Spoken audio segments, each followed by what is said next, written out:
Wisdom Islamic organisation ഹജ്ജ് camp സംഘടിപ്പിച്ചു. Mudikkal Reem convention സെന്ററിൽ വെച്ചാണ് ക്യാമ്പ് സംഘടിപ്പിച്ചത്. അനേകായിരങ്ങൾ ഹജ്ജിന് അവസരം ലഭിക്കാതെ പ്രയാസപ്പെടുമ്പോഴും എല്ലാ സൗകര്യങ്ങളും വന്നുഭവിച്ച വിശ്വാസികൾ അവസരങ്ങൾ ഉപയോഗപ്പെടുത്തണമെന്നും മനസ്സും ശരീരവും അതിനായി ക്രമപ്പെടുത്തണമെന്നും ക്യാമ്പ് ഓർമ്മിപ്പിച്ചു. ഹജ്ജ് തീർത്ഥാടന സമയത്തെ വിമാന കമ്പനികളുടെ സാമ്പത്തിക കൊള്ളക്കെതിരെ നിയമനിർമ്മാണം നടത്തുവാൻ ക്യാമ്പ് അധികാരികളോട് ആവശ്യപ്പെട്ടു. ദൈവപ്രീതിക്കായി നടത്തേണ്ട ഹജ്ജ് യാത്രയോടനുബന്ധിച്ച് നടക്കുന്ന അനാചാരങ്ങളിൽ നിന്ന് സമൂഹം വിട്ടുനിൽക്കണം. ധാരാളം ഹജ്ജ് യാത്രാ സംഘങ്ങൾക്ക് നേതൃത്വം നൽകുന്ന വിസ്ഡം ഇസ്ലാമിക് ഓർഗനൈസേഷൻ വിസ്ഡം സംസ്ഥാന എക്സിക്യൂട്ടീവ് അംഗം അബ്ദുൽ അസീസ് സുലമി മാറാഞ്ചേരി ഹജ്ജ് കർമ്മങ്ങൾ വിശദീകരിച്ചു.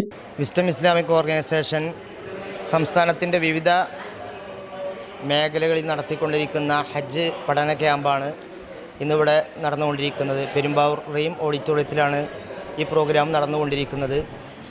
പരിശുദ്ധമായ ഹജ്ജ് കർമ്മം വിശുദ്ധ ഖുർആനും തിരുസുന്നത്തും പഠിപ്പിച്ച രൂപത്തിൽ ആളുകളെ പഠിപ്പിക്കുക എന്ന ഉദ്ദേശ ലക്ഷ്യത്തോടു കൂടെയാണ് ഇന്നത്തെ ഈ ക്യാമ്പ് ഇവിടെ നടന്നുകൊണ്ടിരിക്കുന്നത്. 400-ൽ അധികം ആളുകൾ ഇൻഷാ അല്ലാഹ് ഇതിൽ പങ്കെടുത്തുകൊണ്ടിരിക്കുകയാണ്.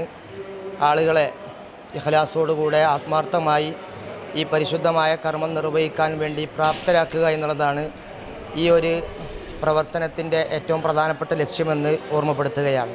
ഷമീർ മദനി, ഡോക്ടർ റമീസ്, ഹബീബ് സുലാഹി, യൂസഫ് സുലാഹി തുടങ്ങിയവർ വിവിധ വിഷയങ്ങളെ സംബന്ധിച്ച് സംസാരിച്ചു. ജില്ലാ പ്രസിഡന്റ് ജാബിർ വി മൂസ അധ്യക്ഷത വഹിച്ചു. ജില്ലാ ഭാരവാഹികളായ ഫൈസൽ ഇബ്രാഹിം, സുലൈമാൻ വല്ലം തുടങ്ങിയവർ സംസാരിച്ചു.